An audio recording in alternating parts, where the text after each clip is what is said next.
Hello everybody, welcome to this video talking about deck lists and deck building advice for Altergeists. A lot of people have been really looking forward to having a deck list, and so I'm going to give you a starting point in this video as well as my own deck lists I've been using a lot, as well as one I'm currently experimenting with. Along the way I'm going to talk about why we're including certain options and things to consider when you're building your own Altergeist deck that can be tailored more for your collection or maybe your own personal playstyle. This video is supplemented a lot by Altergeist Academy, which is my huge video talking about how to play Altergeist properly, and a lot of the deck list choices will make a lot more sense if you already have the understanding from Altergeist Academy. However, Altergeist Academy assumes you have some basic knowledge about Altergeist already. If you don't, if you're brand new to Altergeists, check out this video first, because I will explain what the Altergeist cards actually do in this video, and then with that knowledge you can watch Altergeist Academy and it can all come together for you. I'll start you off with a nice beginner deck list as well, so that you can get used to Altergeists, get used to their core loop, their gameplay, and then you can move on to more advanced deck lists which can include some trickier to use cards. So let's begin with a beginner deck list. Here we go. So this is a really standard beginner list for Altergeists, and let's just go through the card by card and help you understand what's going on here. So first up, we've got Altergeist Conquery. What Altergeist Conquery does is, when your opponent attacks you while you have an Altergeist card on the field, you can special summon Conquery from your hand and negate the attack. Also, when Conquery is special summoned by any means, she can target a face-up card the opponent controls, and that card is negated so long as it and Conquery remain face-up on the field. This is your main way of surviving against OTK decks. The playstyle of Altergeists is that your engine has really good longevity, redundancy, recursion, and disruption. You just need to get to a point where you can take advantage of all of that, and Conquery is your key piece to help you get there. It stalls out the game beautifully. Then we've got Altergeist Multifaker. This is the heart and soul of the deck. Ask any Altergeist player. This is the card which is getting you to your endgame setup. What Multifaker does is, if you activate a trap card, and this condition of if you activate a trap card is honestly the only reason Altergeists are a trap deck to begin with.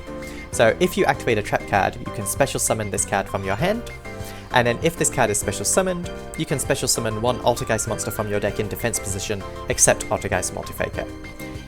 Altergeist Multifaker has a very important restriction here. You cannot special summon monsters the turn you activate this effect, except Altergeist monsters. You can only use each effect of Altergeist Multifaker once per turn. This means you can't summon non-Altergeist before Multifaker's effect, and you can't summon non-Altergeist monsters after Multifaker's effect. Bear that in mind, and it's going to come up later in the deck list as a very important restriction.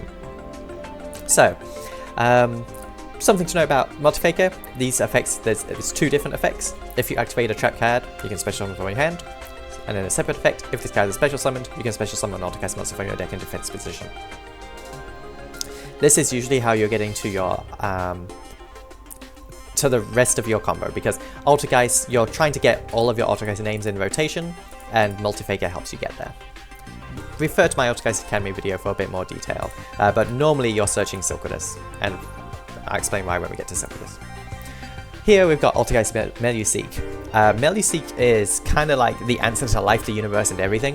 What Altergeist Meluseek does is she can attack directly, and when she inflicts battle damage to your opponent, you can target one card your opponent controls, send it to the graveyard.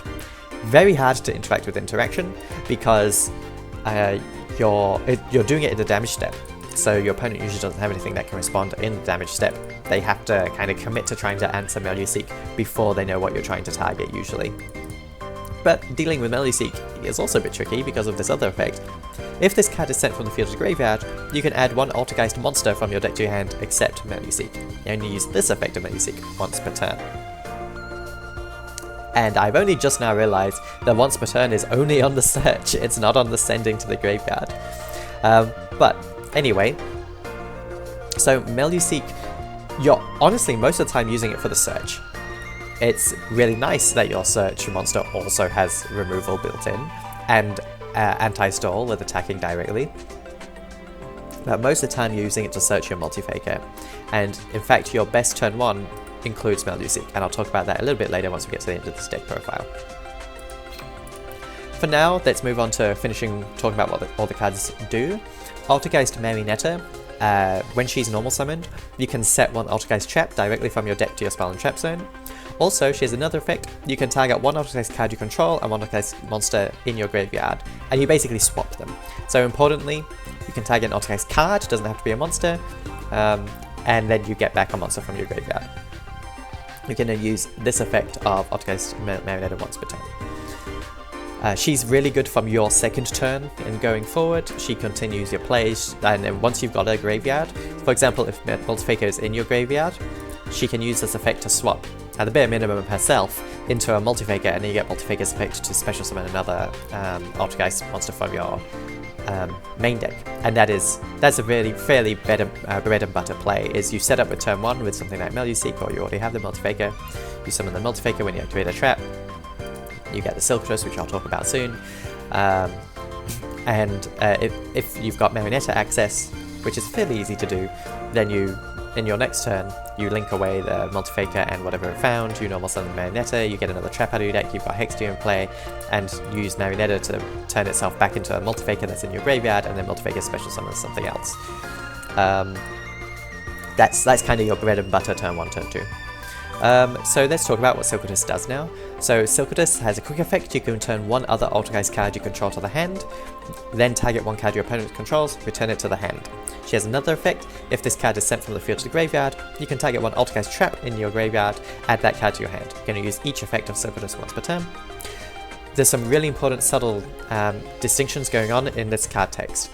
So if we take a look at the semicolon, which denotes the difference between the cost and an effect, you can turn one other Altergeist card you control to the hand is before the semicolon.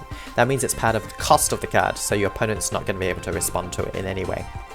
It can help save your Altergeist cards from disruption. For example, if you normal summon Marionetta, you activate the effect to try and get a trap from your trap set from your deck. Your opponent has something like, I don't know, Effect Veiler. You can respond by returning the Marionetta to your hand with Silktress, and now your Marionetta won't be negated. So depending what's more important to you, the trap on the field or the Altergeist monster in play, you have control over which one resolves. Also, she becomes part of a core loop, which I'll get to when I talk about this Altergeist trap a bit later. She's a great resource advantage, however she's a terrible normal summon, and this is why normally you're trying to get her out of the deck with Multifaker.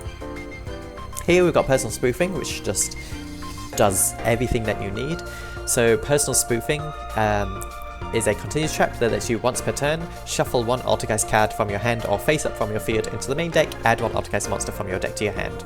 The main purpose spoofing has is to get out Multifaker, but it has a lot more utility as well.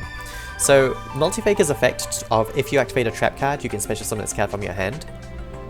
This activates in a new chain after you've activated a trap card. So what this means is you can go Personal Spoofing, shuffle back any Altergeist card that's face up on the field or in your hand, and then you find Multifaker. Now in the new chain, you just activated a trap card.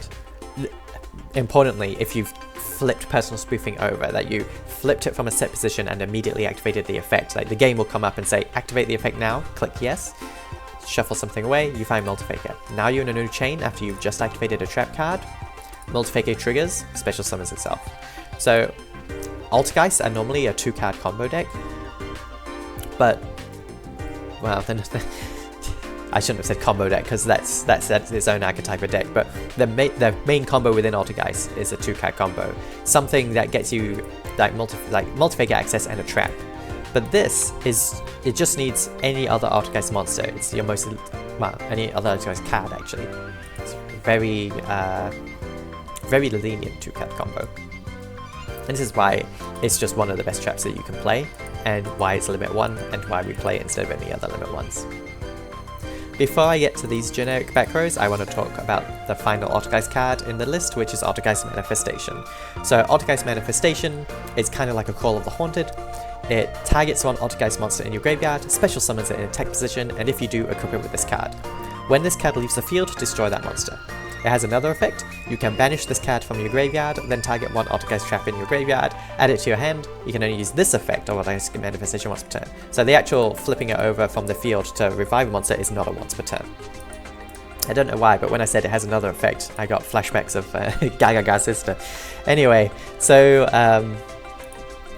this is the loop with Silkudus, because manifestation can revive Silkudus. Silkudus can bounce something to your hand to bounce something to the opponent's hand.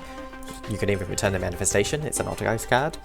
And then when Silkudus dies, it returns the manifestation from the graveyard to your hand. And then you can set manifestation, revive Silkudus, etc. That's a very simple loop within Altergeists that you have access to.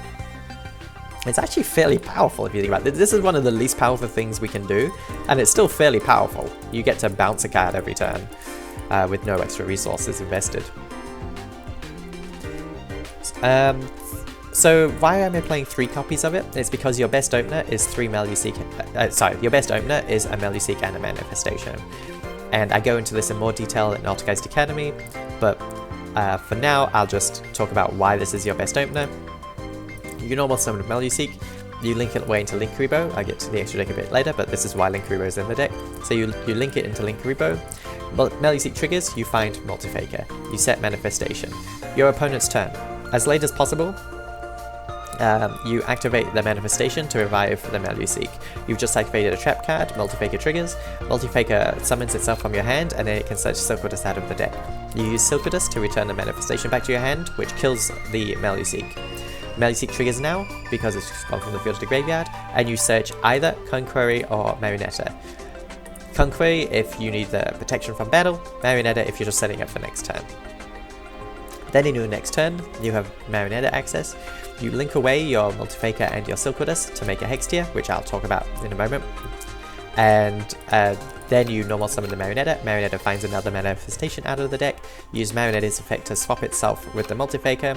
In your graveyard, Multifaker now triggers because it's been special summoned, and it can search out either another Silkudus or another Meluseek, or a Meluseek, and then you can link those away, for example, to make another Hextier, and then Meluseek will trigger to add another Altergeist card to your hand, such as Conqueror. You usually don't need to at this point though, so you can just find Silkudus and don't link them away, and then you've got a set manifestation. And if you watch my Altergeist Academy, you've transitioned into phase 2 control, because Altergeists have a 3-phase game plan: phase 1 survive, phase 2 control, phase 3 dominate. See Altergeist Academy for more details.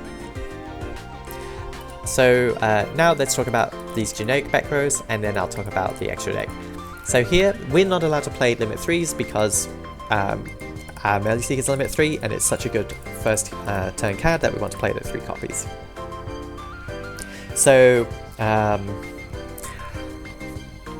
what are we looking for in our traps?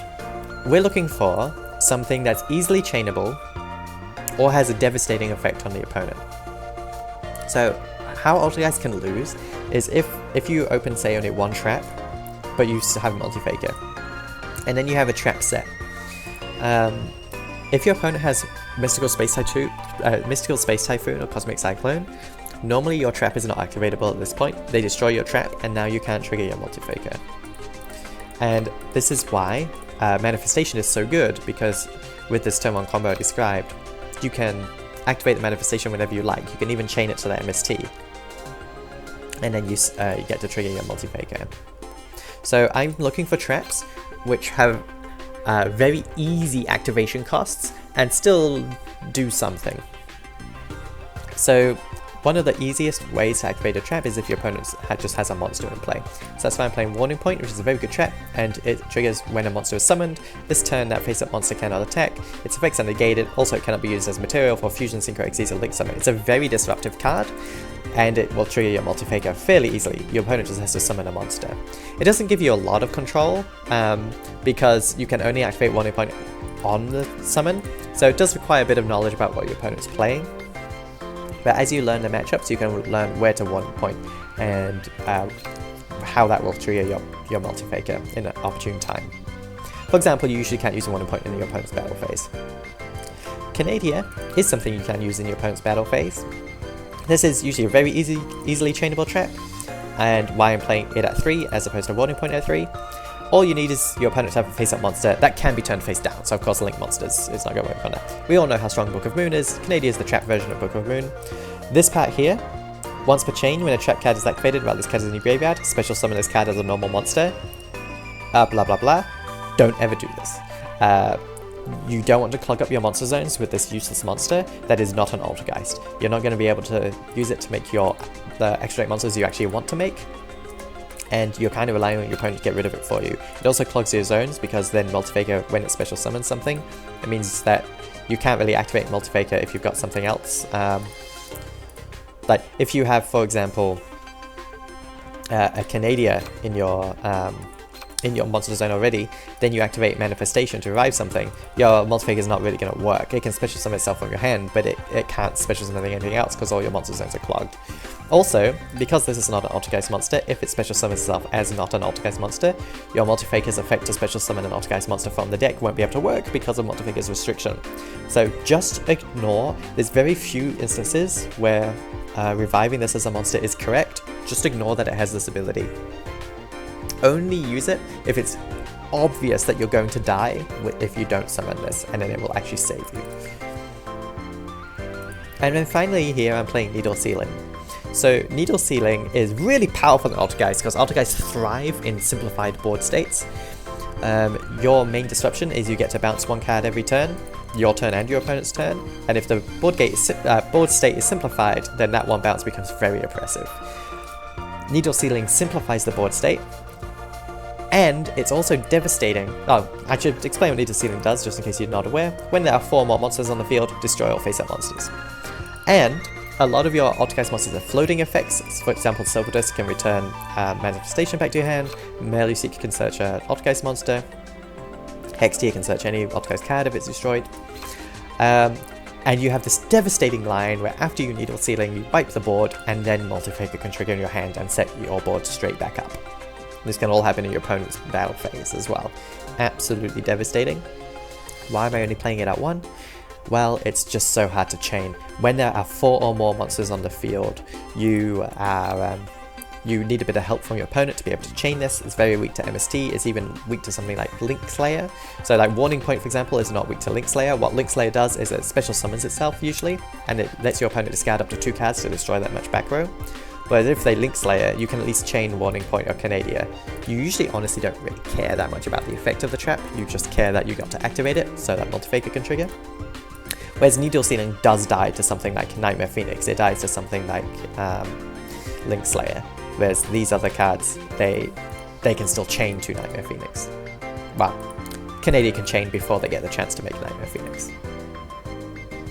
And just again, think of it from a beginner's point of view, Nightmare Phoenix is a generic Link 2 that when it's summoned lets your opponent discard a card to destroy one of your back row cards.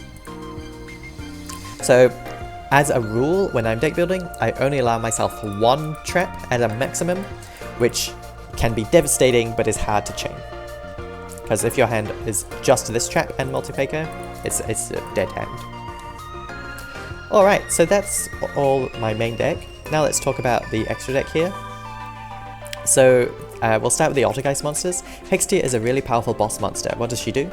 She needs 2 Altergeist monsters and she's a Link 2. She gains attack equal to the original attack of each Altergeist monster she points to. When a spell, trap card, or effect is activated, quick effect, you contribute 1 Altergeist monster this card points to negate the activation, and if you do, destroy that card. She has another effect. If this card is sent from the field's graveyard, you can add 1 Altergeist card, doesn't have to be a monster, just Altergeist card, from your deck to your hand. You can use this effect of Altergeist Hextier once per turn. So important things to note. The spell trap negate is not once per turn. You can use it so long as she's pointing to an Altergeist monster.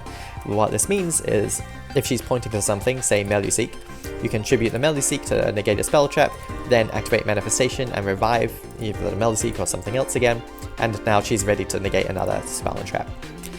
You can chain some trap, activate the Multifaker in your hand, special summon it to the Hextier.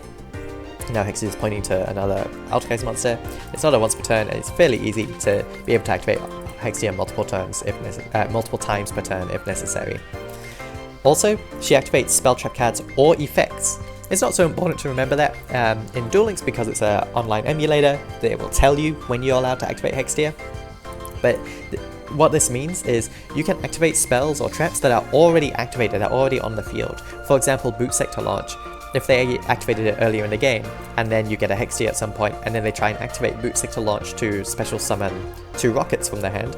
If you don't know what Boot Sector Launch is, don't worry, just know that it's a field spell that has an effect that can activate later on in the game as well. Hextee can negate it. She's a really good answer to spells and traps that activate from the graveyard as well. She can negate those too. She's a really good boss monster, and she can end up huge. With only 1500 original attack, if she's just pointing to Marionetta, she ends up 3100. Even if she's pointing to your smallest, well, I guess your smallest monster is Konkuri with 0 attack. But apart from that, even if she's pointing to your next smallest monster, Meluseek 500, she's still got 2000 attack, and you've got a Meluseek, it can attack directly and remove something big as well. Honestly, attacking isn't a huge part of the Altergeist game plan, so it doesn't really matter how big she is, but she can end up huge. The other Altergeist main extract monster is Altergeist Prime Banshee. She's a Link 3, and she's your ace monster according to the animations, but honestly, Hextee is more your ace monster. So what Prime Banshee does is she requires 2+ Altergeist monsters. During the main phase quick effect, you contribute one other Altergeist monster, special summon one Altergeist monster from your deck to your zone this card points to, and if this card is sent from the field to the graveyard, you can target one Altergeist card in your graveyard, add it to your hand. You can use each effect of Altergeist Prime Banshee once per turn. While you're just learning Altergeist, honestly just ignore the main phase effect. It's quite niche, where by the time you've got to Prime Banshee, the ability doesn't often matter that much. There are some really cool things that you can do with it, but it's, as I say, it's niche and you often don't need to do it, and it, more likely than not, it will make you lose the game as you go through your own resources too quickly. So you can just ignore that. The main purpose of Prime Banshee is if she's sent from the field to graveyard, you can target one Altergeist card in your graveyard, add it to your hand. So she's fairly costly to make, she's a Link 3, but once she's in rotation, she adds even more redundancy to your incredible redundancy. For example, she can return Konkuri to your hand. Like the main way she goes from the field to graveyard is you link her back in, that you like downlink her in a sense back into Hexia. And then you trigger her effect to add Konkuri from your graveyard back to your hand. You can add Marionetta back to your hand. Marionetta, when it's on the field, can then swap itself with, say, the Prime Banshee back again. Prime Banshee can be revived from manifestation. Prime Banshee is probably your best target to be pointed to by Hextee, because so whatever Hextee is pointing to, you care about its attack, and or you care about if it has a good effect when it leaves the field. Meluseek has low attack, but it has a good effect when it leaves the field. Marionetta has high attack, but it doesn't have a good effect when it leaves the field, but Prime Banshee has both high attack and a good effect when it leaves the field. Also, Meluseek's effect gets worse and worse as the game goes on. You don't want to search too much with Meluseek, and you just need to make sure you've got at least one of every Altergeist. You don't need to keep searching more than that. But your graveyard, it's always useful to get stuff back out of your graveyard with Prime Banshee. So basically, once you're in phase 3 dominate, again, refer to Altergeist Academy to understand what I'm talking about.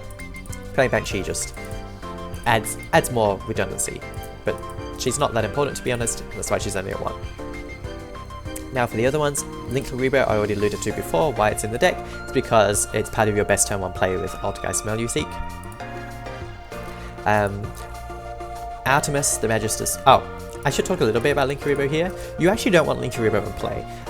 So if your opponent gives you the opportunity to get rid of Linkuriboh by attacking you, just sacrifice the Linkuriboh even if it's not the optimal play in terms of resources. For example, you might have a Konkuri in your hand, your opponent attacks. You could just negate the attack with Konkuri and preserve your Linkuriboh. But honestly, you would rather get rid of the Linkuriboh. And if you really need Konkuri in play, you'd rather get rid of the Linkuriboh and still activate Konkuri as well. Because Linkuriboh is just taking up a monster zone that you don't care about. It has, well, you care a lot about the monster zone, but you don't care about the Linkuriboh. The Linkuriboh graveyard effect can be really useful to help trigger your Meluseek sometimes. Just bear in mind the turns that you summon Linkuriboh, either via its graveyard effect or its or you link summon it, you can't use Multifocus effect to special summon an Altergeist monster from the deck. I just realized I haven't actually talked about what Linkuriboh does. So it's a link 1 that requires 1 level 1 monster. When an opponent's monster declares an attack, you contribute this card, change that opponent's monster's attack to 0 until the end of this turn. If this card is in your graveyard, quick effect, you contribute 1 level 1 monster, special summon this card. You can only use this effect of Linkuriboh once per turn. So if you got a Meluseek in play and a Linkuriboh in play, you can basically turn 2 opponents' attacks to 0, because you turn it to 0, then before they declare their next attack, you tribute the Meluseek to get the Linkuriboh in play again, and then you get a search of Meluseek. So it's a little synergy that you can have going. This is why Linkuriboh is in the deck. It is a Playmaker max level reward though, so Hopefully you've already got it, otherwise good luck grinding. Then we got Artemis, the Magister's Moon Maiden. This is like a worse Link Karibo. So any of your level 4 or lower monsters can link into this Link 1, and your main purpose of including Artemis in the deck is just to link away one of your Altergeist monsters. And the purpose of that is it makes your bad hands actually playable. So for example, if you've opened Silquidus, Manifestation, I don't know, Conquery, and Marionetta, so you don't have multifaker access here, then you can go normal summon the Silquidus and then link it away into Artemis and set your manifestation. And your manifestation is live, so if you did have a multifaker in your hand, now you've turned on your multifaker when it would have been turned off otherwise. You would have had to rely on your opponent destroying your monster, so manifestation is turned live. And you can revive the Silquidus. The Silquidus can return the manifestation, so you preserve that and you bounce a card to their hand. Also, if you have this manifestation and the Magistus, the Artemis, it makes your needle ceiling easier to activate, because you can normal summon something, link it away into Artemis, set your manifestation, and then if you really need to board wipe, but your opponent's only got 2 monsters, you can just revive 1 monster with manifestation, and then you've got those 4 monsters in play now, including the Artemis, and you can activate needle ceiling to board wipe. So you've got a little bit of synergy there as well. Artemis allows Marionetta plus Multifaker to be a live opening hand, because you can normal summon Marionetta, set the manifestation, link it away into Artemis. Now your manifestation is live whenever you like, and you can trigger the Multifaker. I really can't emphasize enough how being chainable is the most important. It's the most important quality a trap can have in an Altergeist deck. Alright, so why are we playing Security Dragon? It's because Artemis points up. If Artemis pointed down, we wouldn't need to play Security Dragon, but if we've got Artemis in play, we need to get rid of her as well later on in the game, so that we can actually go into Hextia, and the way we do that is we link her away with anything else into generic Security Dragon. The important part about Security Dragon is it points down, and it takes 2 generic monsters.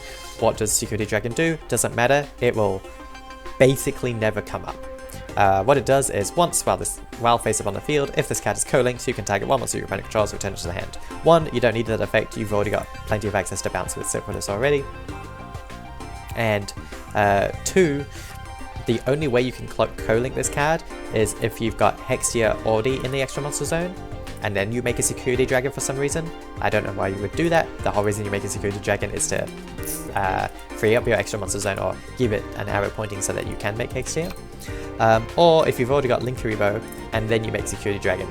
But if you can make Security Dragon in this deck, you're only using Altergeist monsters, so then you can make Hextia instead, which is a far superior card.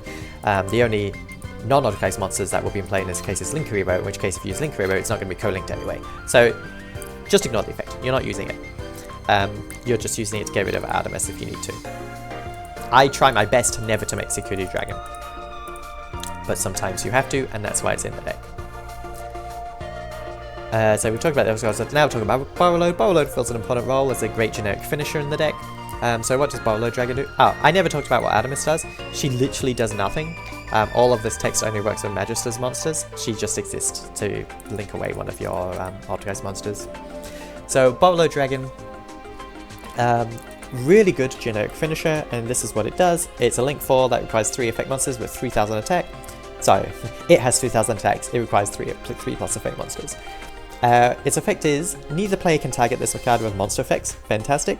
Once per turn, quick effect, you can target 1 face-up monster on the field, it loses 5 in attack and defense. Your opponent cannot activate cards or effects in response to this effect's activation. That's very good too.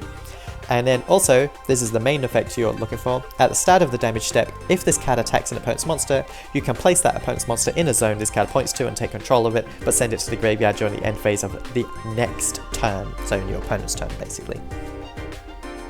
This is an amazing finisher that is an out to things that can't be targeted. Altergeists, all of their in-engine disruption, apart from negating an attack, targets, and so we need something that deals with things that aren't targetable, and that's what Borrow Load Dragon is for.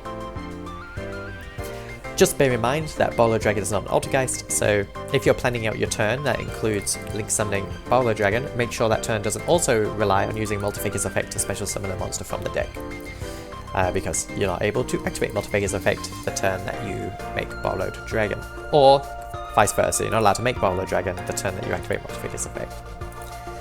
And that is the beginner Altergeist deck list. I'll talk a little bit about ratios here now as well. So why are we playing, the number of cards that we're playing. Value Seek, I've already explained. It and Manifestation are your best opener, and that's why we play 3 copies of each. Conqueror is a maximum of 1, so we don't even have to worry about how many we would play, we're playing 1. Multifaker, our whole turn 1 is about getting access to Multifaker, so we're playing the maximum number that we can. It's a level up reward at only 2 copies, so we're playing 2, which is the maximum that we can. We would absolutely play 3 if we could. Marionetta, this is a card that you really want to see, and but it's not great going first. It's one that you would rather see from your second turn onwards. We're playing 2 copies rather than 1 because it can make a good first turn. For example, if you already have literally Multifaker in your hand, you can just normal summon the Marionetta, and then what I described where you find Manifestation, link away Marionetta into Artemis, you've actually turned on your Multifaker, so it's still decent. Why am I not playing at 3? Because it can be a bit bricky.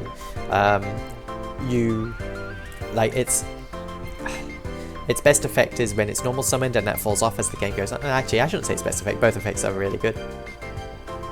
It's just, it's bricky basically. We need to have half our deck be monsters and half our deck be traps so that we have the best chance of having Multifaker plus a chainable trap. And we're not cutting anything else to add a 3rd Marionetta here, like out of the monsters. If we look at Silquidus, this could be something you could think about cutting for a 3rd Marionetta, for example, or another trap. I would recommend against it though. Silquidus is a brick, we don't want to draw it. It has some niche utility if you also happen to have Manifestation access.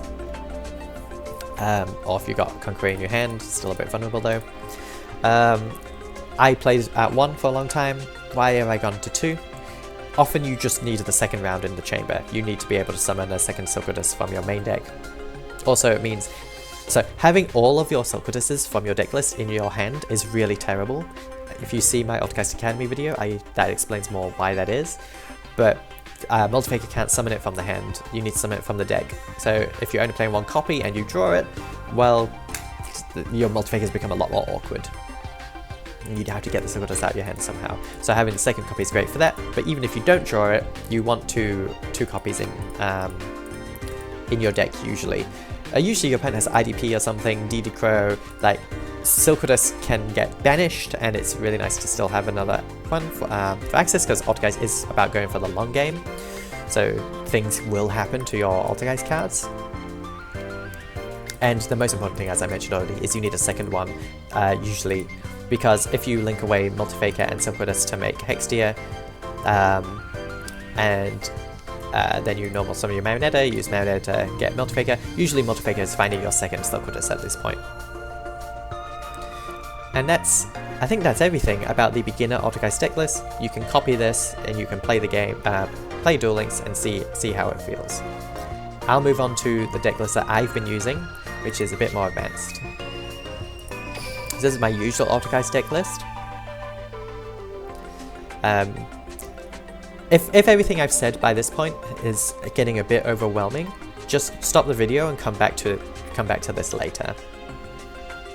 This is a bit more advanced. So the main difference here is instead of playing the Canadia or whatever 3 generic traps you're playing, we've included these 3 terrible cards.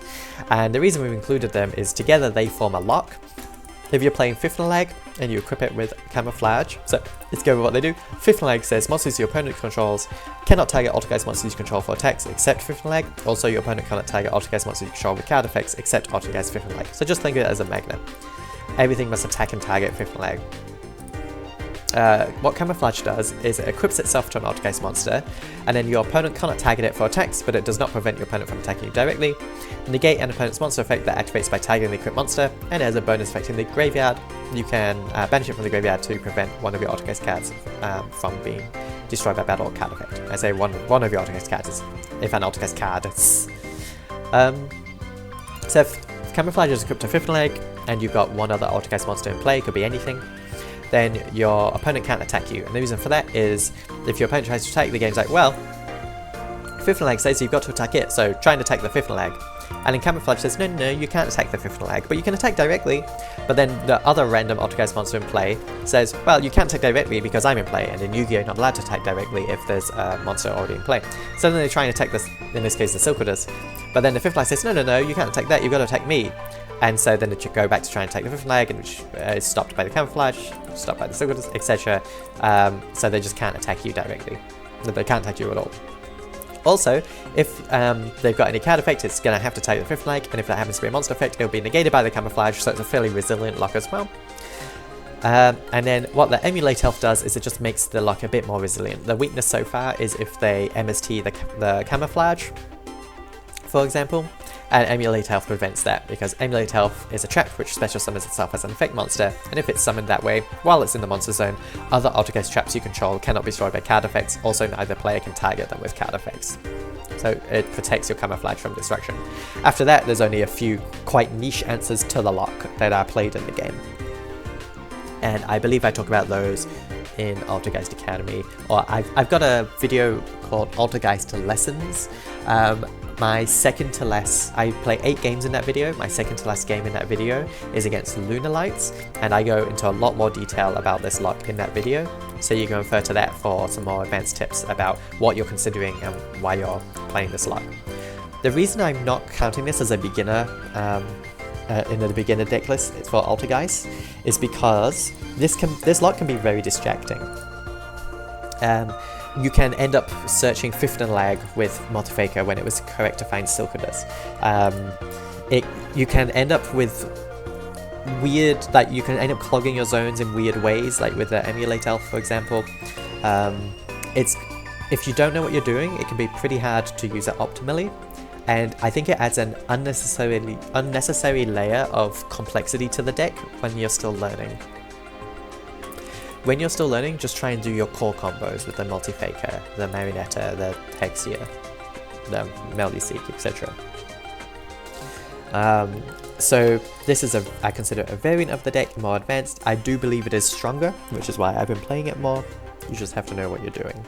Something I'd like to note about these two kind of garnets is they are very easily chainable traps, which is great because that's the thing we care about most when we're playing an Altergeist deck, because then we get to trigger Multifaker.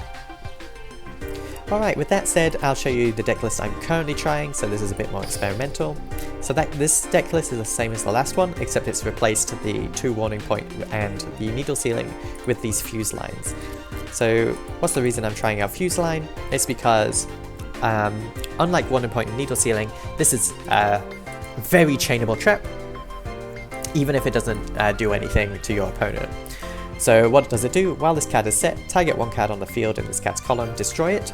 And so what you can do is you can do your normal combo, Meluseek gets Linkarubo, etc. Then you just set this in the same column as Linkarubo, or whatever monster you happen to have.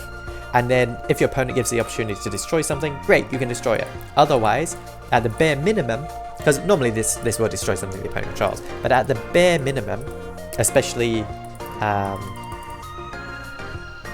no, ignore what I was about to say then. So yeah, at the bare minimum, this will destroy your own Linkarubo or your own monster. And that's fine, you normally don't care about that monster sticking around. In fact, Linkarubo you're actively trying to get rid of sometimes.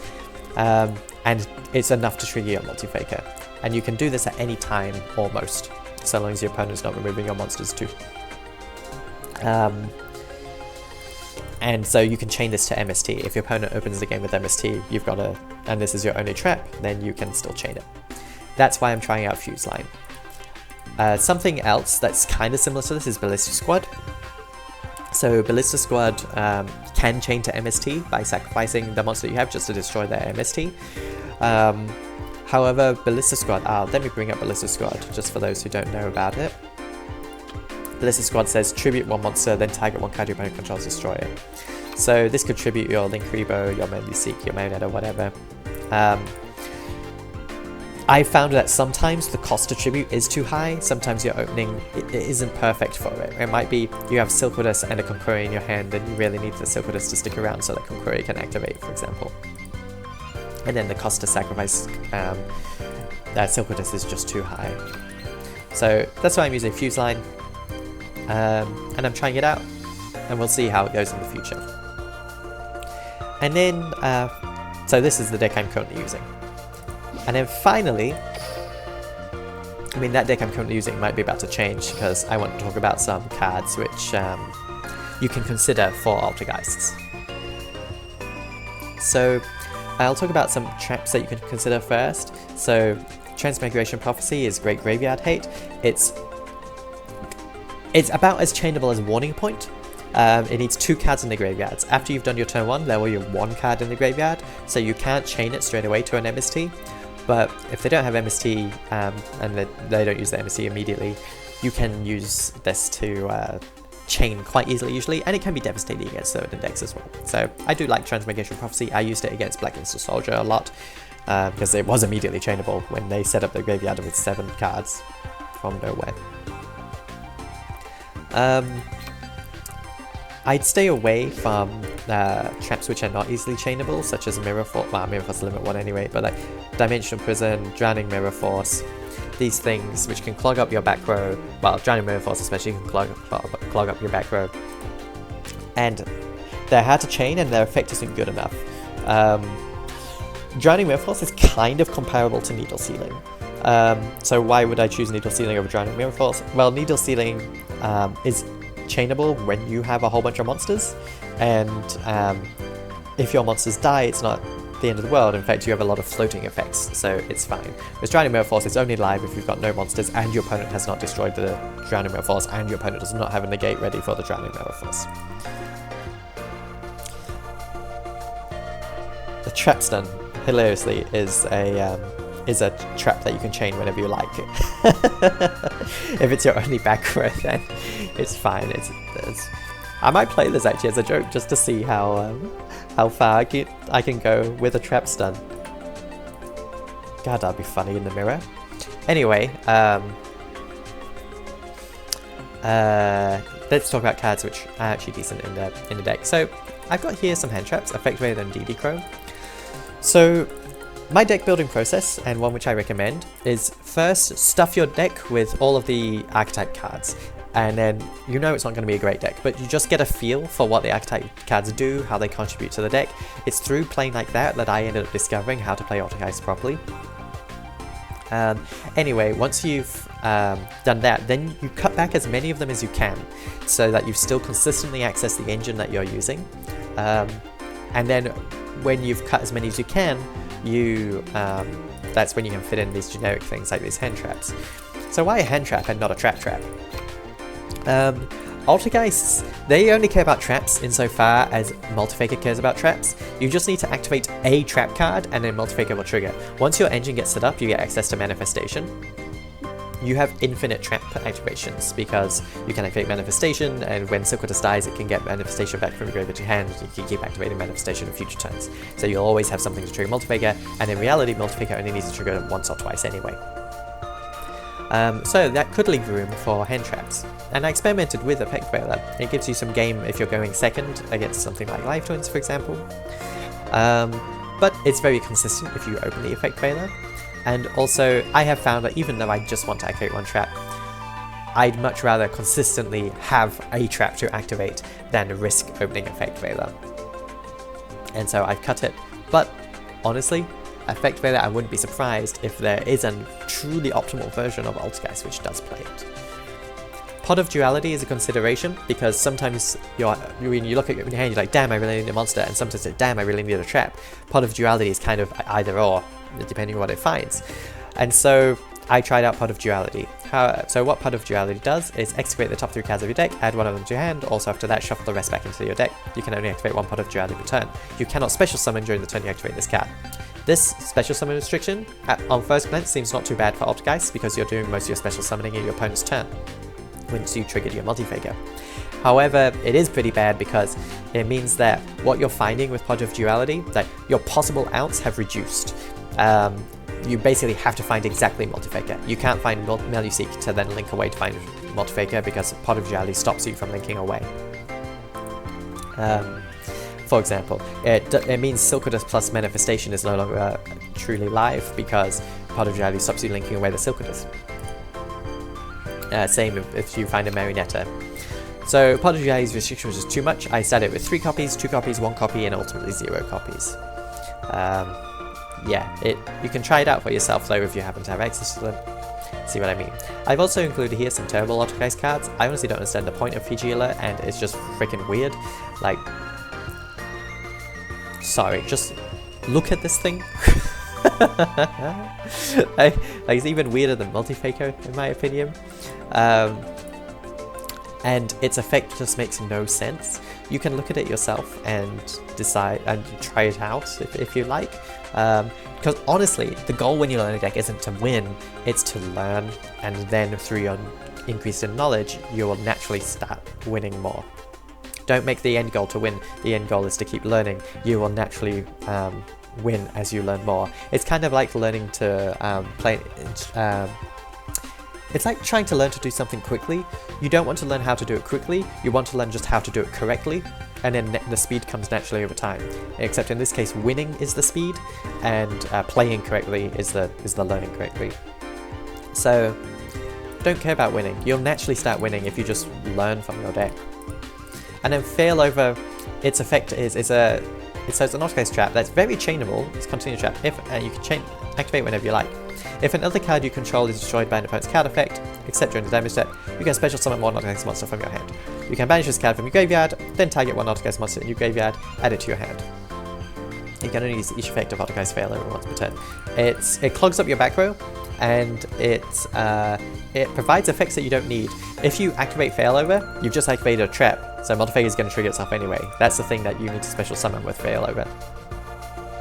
It can, I guess it can unclog a Silkwoodus if Silkwoodus is in your hand, but it relies on your opponent destroying one of your cards by card effect. It's unreliable.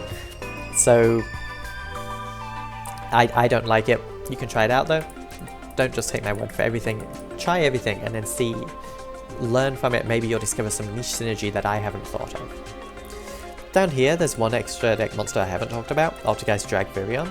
What this thing does is it's a level 6 synchro. When an opponent's special summon monster declares an attack, you can return one Altergeist monster you control to the hand, negate that attack. If this card is tributed and sent to the graveyard, you can special summon this card. You can use each effect once per turn. So the opposite synergy is if it's pointed to by Hextier, then Hextier can negate a spell trap by tributing this comes back, point back to the same zone, and now Hextier can negate another spell trap. Okay, so it's 2 spell trap negates with Hextier. If your opponent attacks, you can negate the attack with Conqueror, and if they attack again, you can return the Conqueror to your hand with Virion's effect to negate that attack, and then if they attack a third time, Conqueror's effect is not once per turn by the way, you can negate another attack. And so that's 3 attack negates. In the dream scenario, you also have Silkwoodus in play, and now they attack, you use Conqueror to negate, you use Silkwoodus to bounce a second attack, and their third attack is negated by Conqueror, and then their fourth attack is negated by Virion, and if they have a 5th attack, it's also negated by another Conqueror. So it can negate up to 5 attacks. However, the problem with this dream board is your board is going to be Hextier pointed to Virion, a space for Conqueror, and Silkwoodus. And Silkwoodus is not live in this board. Because Silkwoodus returns another Altergeist card you control to the hand as cost, it can't attempt to return an extra deck monster. And so you're just waiting for your opponent to attack you, and that leaves you honestly a bit vulnerable. Still, it's pretty decent, right? You get a spell trap negate, up to 2 spell trap negates, and negating up to 5 attacks, depending how many spells traps you have to negate. Yeah, I think that's everything. I think I've given you everything that you need to consider cards for yourself. Like, for example, let's look at Breakthrough Skill. Breakthrough Skill, target one face-up effect monster your opponent controls. That face-up monster has your opponent, that your opponent controls has effect negated until the end of this turn. So analyze, when you think of Altergeist, analyze traps and how chainable they are and how useful their effects are. This is very chainable, and the effect is actually pretty decent. It's not as chainable as something like Fuse Line, for example, but it's still pretty chainable.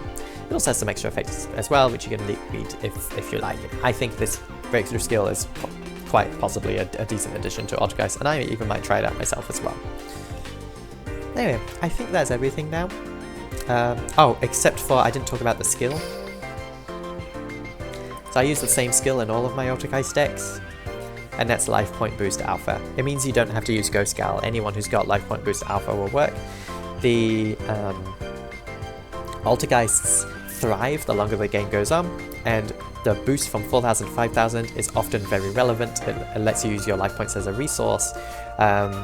For example, if your opponent has 4,400 damage, for example, coming at you, and you have the ability to chain manifestation whenever you like, maybe you're expecting them to do something in the battle phase and you need to preserve your monsters for some reason, you can absorb the 4,400 hit and then set up your board in the end phase. And if you really need to preserve the link materials, then they haven't died to your opponent's monster attacking. So that's an example where Life Point Boost Alpha comes up. Each time it comes up it's niche, but each time it does come up I'm really glad. And none of the Altergeist skills are actually that useful. Alright, so yeah, that's everything. I hope that this video was informative. If you still have questions about how to play the deck properly, first maybe just play the beginner deck list and give it a go, and then maybe go into Altergeist Academy once you're a bit more familiar with how the cards work, because Altergeist Academy, I do assume that you know what the Altergeist cards do. Alright, thanks for watching. Comment if you got any questions. If you've got anything you want me to make another video on, just let me know. Otherwise, have a good day, and good luck, duelists.